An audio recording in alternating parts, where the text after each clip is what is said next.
জুলাই শহীদ কন্যার মৃত্যুতে শোকস্তব্ধ পটুয়াখালীর ধোপারহাট, দোষীদের কঠোর শাস্তি দাবি। একের পর এক নিলামে এস আলম গ্রুপের সম্পত্তি, টাকা আদায়ে ইসলামী ব্যাংকের ব্যবস্থা। ঝিনাইদহের মহেশপুর সীমান্তের ওপারে এক বাংলাদেশিকে গুলি করে হত্যা করেছে বিএসএফ।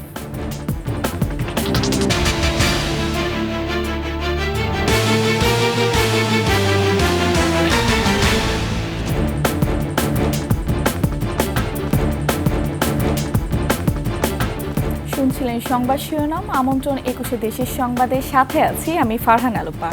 দর্শক, ২১ টেলিভিশনের সংবাদ একসাথে সরাসরি দেখতে পাবেন আমাদের ফেসবুক পেজ www.facebook.com/2124 অনলাইনে। এছাড়া সাবস্ক্রাইব করতে পারেন www.youtube.com/21TV চ্যানেলে। এছাড়া সংবাদে আরও থাকছে, টাঙ্গাইলে ঐতিহ্যবাহী জামাই মেলায় উৎসবের আমেজ, হাজারো দর্শনার্থীদের ভিড়।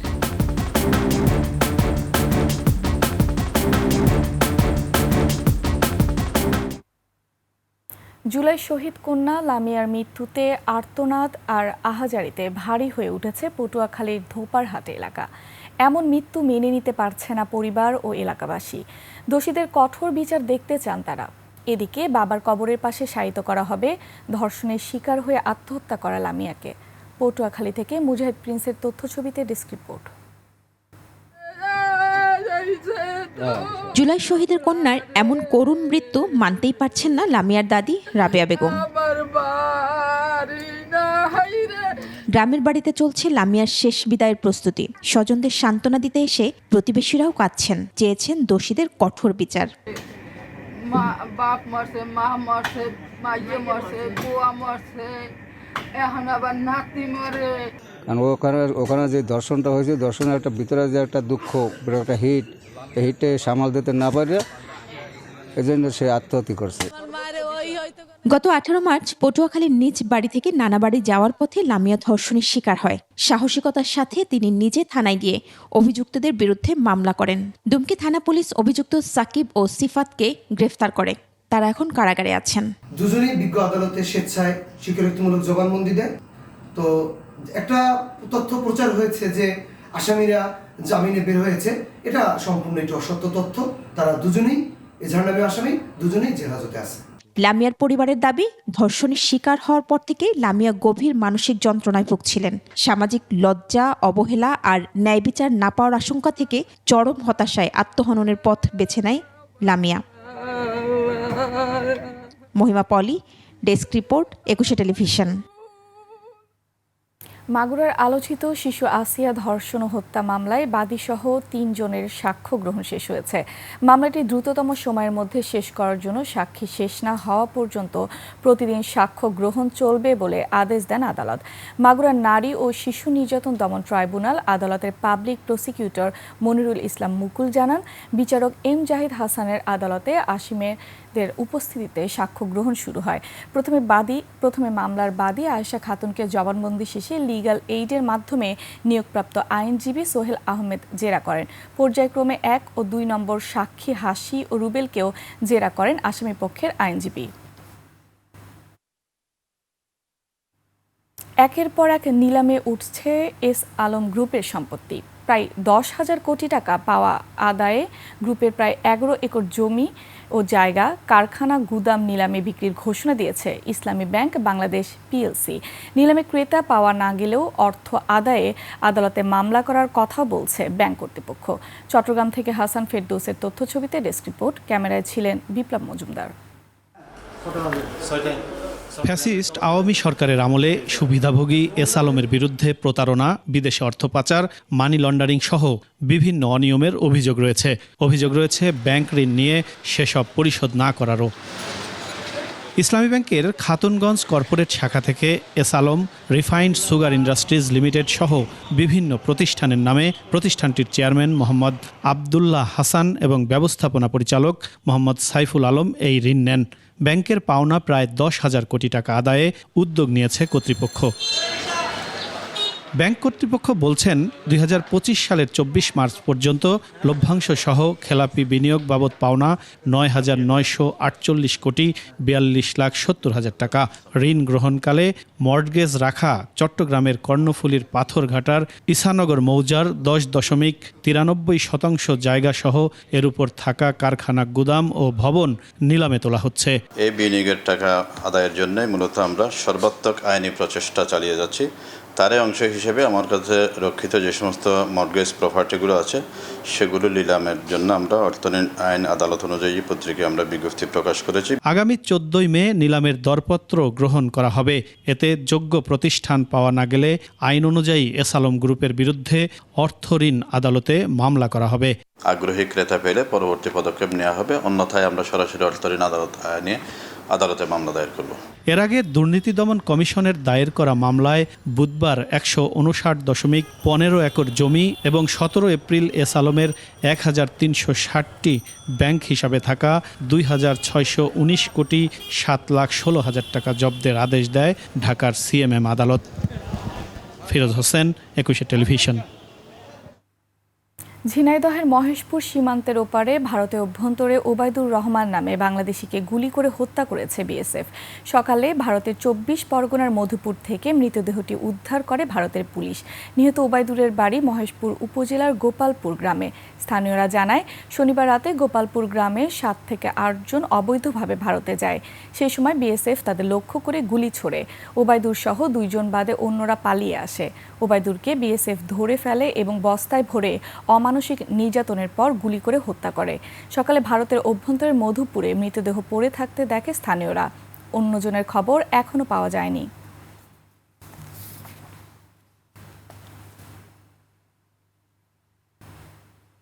নারায়ণগঞ্জে আলোচিত 7 খুনের 11 বছর আজ। নির্মম এই হত্যাকাণ্ডের 33 মাস পর জেলা জজ আদালতে রায় হয়। এর 19 মাস পর হাইকোর্টের রায় হলেও 7.5 বছর ধরে ঝুলে আছে আপিল বিভাগে। এতে নিহতদের পরিবারে দেখা দিয়েছে ক্ষোভ ও হতাশা। নারায়ণগঞ্জ থেকে রবিউল ইসলামের তথ্যচিত্রের ডেস্ক রিপোর্ট। 2014 সালের 27 এপ্রিল আদালত থেকে ফেরার পথে ঢাকা নারায়ণগঞ্জ লিংক রোডের লামাপাড়া থেকে অপহরণ করা হয় সিটি কর্পোরেশনের প্যানেল মেয়র নজরুল ইসলাম ও আইনজীবী চন্দন সরকার সহ 7 জনকে। 3 দিন পর শীতলক্ষ্যা নদীর শান্তির চর থেকে তাদের মরদেহ উদ্ধার করে পুলিশ। এ ঘটনায় ফতুল্লা থানায় নিহত নজরুল ইসলামের স্ত্রী সেলিনা ইসলাম বিউটি ও নিহত আইনজীবী চন্দন সরকারের জামাতা বিজয় কুমার পাল বাদী হয়ে 2টি মামলা করেন।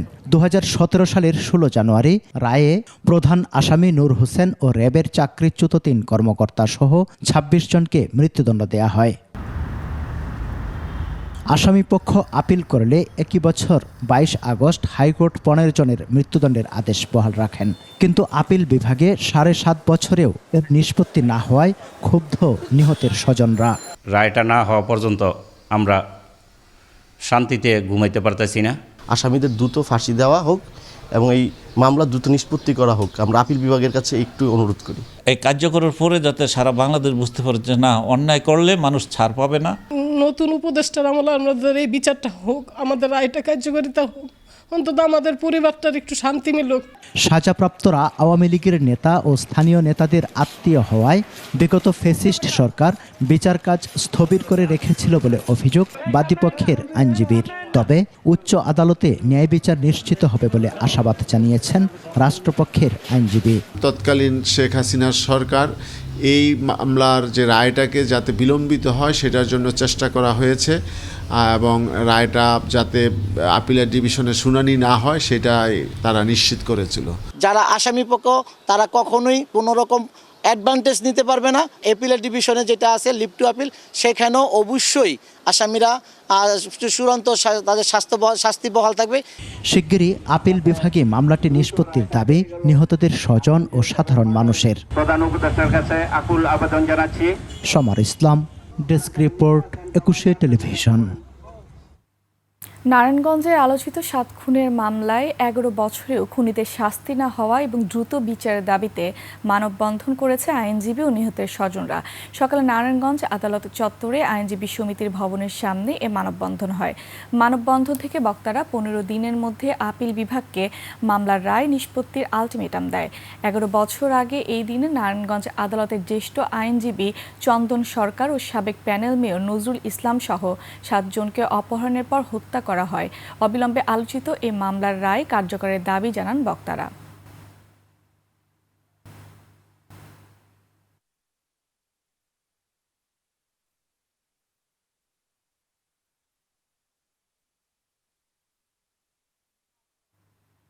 ছয় দফা দাবিতে দেশে বিভিন্ন স্থানে বিক্ষোভ সমাবেশ করেছে সরকারি পলিটেকনিক্যাল ইনস্টিটিউটের শিক্ষার্থীরা।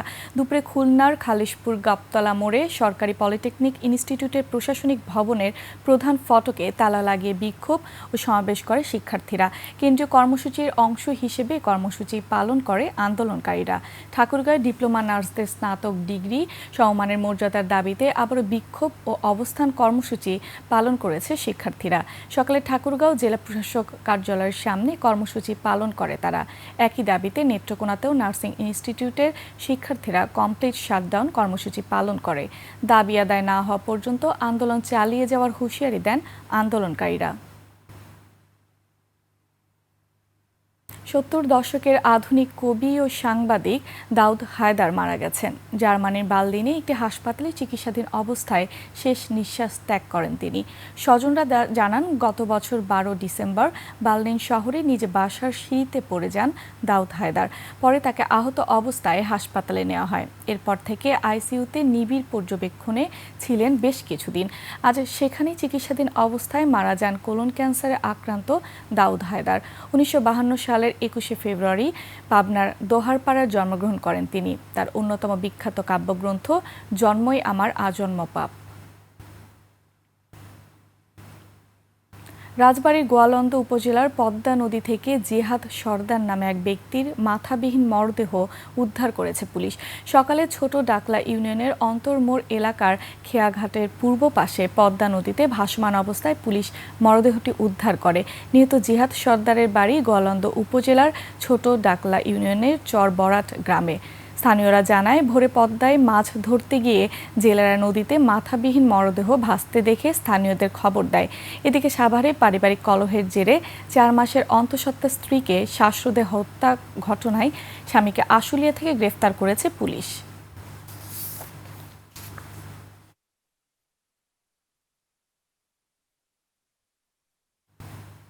রংপুর নগরী সহ উত্তরাঞ্চলের কয়েকটি জেলায় কালবৈশাখী ঝড়ে ব্যাপক ক্ষতি হয়েছে। গাছ ও ঘর চাপা পড়ে আহত হয়েছে অর্ধশতাধিক মানুষ।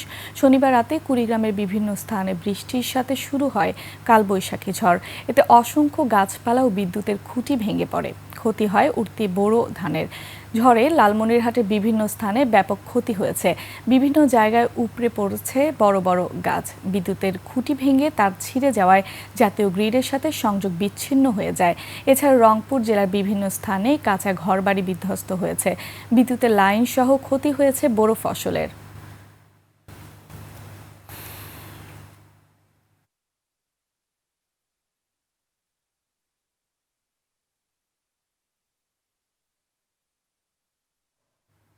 দিনাজপুরের হিলিতে নিম্ন আয়ের মানুষের জন্য ১৫ টাকা কেজি দরে বিক্রির জন্য সরকারের খাদ্য বান্ধব কর্মসূচি OMS এর প্রায় ৫.৫ টন চাল জব্দ করেছে প্রশাসন। শনিবার রাতে হিলির আলিহাট ইউনিয়নের মনসাপুর বাজারের পাশে একটি ধান ভাঙানোর মিল থেকে এই চাল জব্দ করা হয়। জব্দ করা চাল উপজেলা খাদ্য গুদামে রাখা হয়েছে। হাকিমপুর উপজেলা নির্বাহী কর্মকর্তা অমিত রায় জানান, সরকারি খাদ্য বান্ধব কর্মসূচি OMS এর বেশ কিছু চাল একটি মিলে মজুত করে রাখা হয়েছে। এমন তথ্যের ভিত্তিতে পুলিশ ও খাদ্য বিভাগের লোকজন সহ অভিযান চালায়। সে সময় মিলের ভেতর থেকে ১৮০ বস্তা খাদ্য বান্ধব কর্মসূচির চাল পাওয়া যায়। তবে সেখানে মজুত করা চালের মালিককে পাওয়া যায়নি।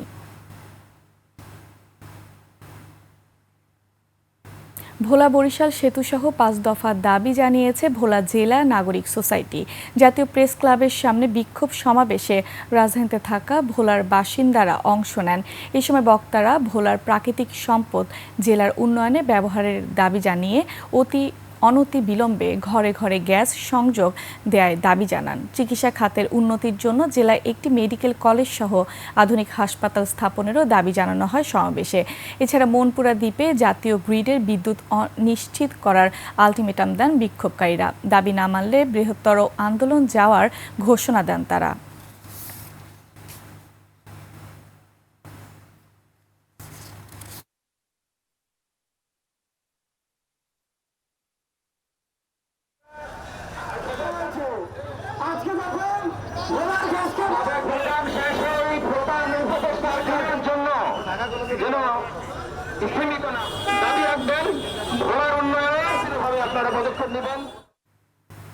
গাইবান্ধায় পত্রিকা বিক্রেতা ও অটোরিকশা চালক আনিসুর রহমান হত্যাকাণ্ডের সাথে জড়িতদের বিচার দাবিতে সড়ক অবরোধ করে বিক্ষোভ করেছে স্থানীয়রা। শহরের ট্রাফিক মোড়ে বিক্ষুব্ধরা সড়ক অবরোধ করে ঘণ্টাব্যাপী অবস্থান নেন। পরে বিক্ষোভ মিছিলে সংহতি জানিয়ে অংশ নেয় জেলায় কর্মরত পত্রিকা বিক্রেতা, অটোরিকশা শ্রমিক ও গণমাধ্যম কর্মী সহ স্থানীয়রা। এতে পুরাতন জেলখানা মোড় থেকে ডিসি অফিস পর্যন্ত দুই পাশে যানজট সৃষ্টি হয়।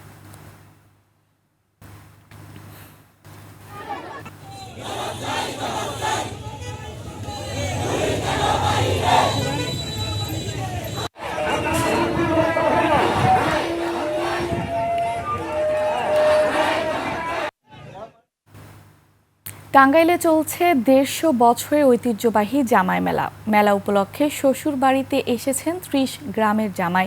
মেয়ে জামাইকে বরণ করে নিতে আগে থেকে প্রস্তুতি নেন শ্বশুর শাশুড়িরা। টাঙ্গাইল প্রতিনিধি কাজী রিপনের তথ্যচিত্রের ডেস্ক রিপোর্ট। টাঙ্গাইলের সদর উপজেলার রসুলপুর বাসিরুন্নেসা উচ্চ বিদ্যালয় মাঠে চলছে জামাই মেলা। এলাকা জুড়ে মেলা ঘিরে বইছে উৎসবের আমেজ। আশপাশের অন্তত 30-35টি গ্রামের মানুষের সমাগম ঘটেছে এই মেলায়। এলাকার মেয়েরা বরকে নিয়ে বাবার বাড়ি বেড়াতে এসেছেন। রীতি অনুযায়ী শ্বশুর শাশুড়ির দেয়া টাকার সাথে নিজের যোগ করা টাকা দিয়ে বাজার করতে হয় জামাইকে। তাই দিয়ে আয়োজন করা হয় উৎসবের। এ কারণেই মেলাটি জামাই মেলা নামে পরিচিত। বিয়ে করার পরবর্তীতে প্রতি বছর একটা ট্রেডিশন হয়ে দাঁড়িয়েছে যে রসুলপুরের জামাই মেলায় যদি না আসা হয় তাহলে দেখা যায় যে কোনো একটা অপূর্ণতা থেকে যায়। আসলাম, আমার শ্বশুরবাড়ি ভাড়া টাকা যা আছে সবাই আসলাম। তো শাশুড়ি হয়তো আমাকে উনি কিছু দিবেন আর আমার কিছু অর্থের দিয়ে আমি কেনাকাটা করবো। মেলার দ্বিতীয় দিন বাড়ির বউদের সমাগম ঘটে মেলায়, আর তৃতীয় দিন সব শ্রেণী পেশার মানুষের আগমনের মধ্য দিয়ে মেলার সমাপ্তি ঘটে। মেয়েরা এসেছে তাদের জামাই নিয়ে, জামাই আসে, আত্মীয় আসে, গোল্লা মনের খাট টান মাংস কিনে বাজারঘাট করি, তারাও টাকা দেয়, আমিও টাকা পয়সার কিছু ভাগ দিই। গাজীপুর কোনাবাড়ি থেকে আইছে রসুলপুর জামাই মেলার উদ্দেশ্যে। মেলাকে ঘিরে 500-র বেশি স্টল নিয়ে বসেছেন ব্যবসায়ীরা। চিনি শ্বাস বিক্রি, আখরি, বিন্নি, তারপরে নিমকি সবকিছু নিয়ে আমরা মনে মন যে মেলায় আসি। রসগোল্লা, চমচম, কালাজাম, বেবি সুইট সব ধরনের মিষ্টি চলে এখানে। মনে করেন যে 30 বছর যাইছি, তারপরে আরো বেচা কিনি ভালো হইতাছে। মেলার সার্বিক নিরাপত্তায় 150 শতাধিক স্বেচ্ছাসেবক কাজ করছে বলে জানায় আয়োজকরা। প্রচুর পরিমাণে মানুষ বিভিন্ন আসবাবপত্র অর্থাৎ সাংসারিক নানাবিধ জিনিসপত্র ক্রয় করে। আমাদের 5-7 এলাকা মিলে এই কমিটি তৈরি করা হয়। এই কমিটি এই মেলাকে সুন্দরভাবে পরিচালনা করেন। সনাতন পঞ্জিকা অনুসারে প্রতি বাংলা বছরের বৈশাখের 11 থেকে 13 পর্যন্ত চলে টাঙ্গাইলের রসুলপুরের জামাই মেলা। মহিমা পলি, ডেস্ক রিপোর্ট, 21 টেলিভিশন। দর্শক, শেষ করছে 21 দেশের সংবাদ। যাবার আগে সংবাদ শিরোনামগুলো আরও একবার। জুলাই শহীদ কন্যার মৃত্যুতে শোকস্তব্ধ পটুয়াখালীর ধোপারহাট, দোষীদের কঠোর শাস্তি দাবি। একের পর এক নিলামে এস আলম গ্রুপের সম্পত্তি, টাকা আদায়ে ইসলামী ব্যাংকের ব্যবস্থা। ঝিনাইদহের মহেশপুর সীমান্তের ওপারে এক বাংলাদেশিকে গুলি করে হত্যা করেছে বিএসএফ।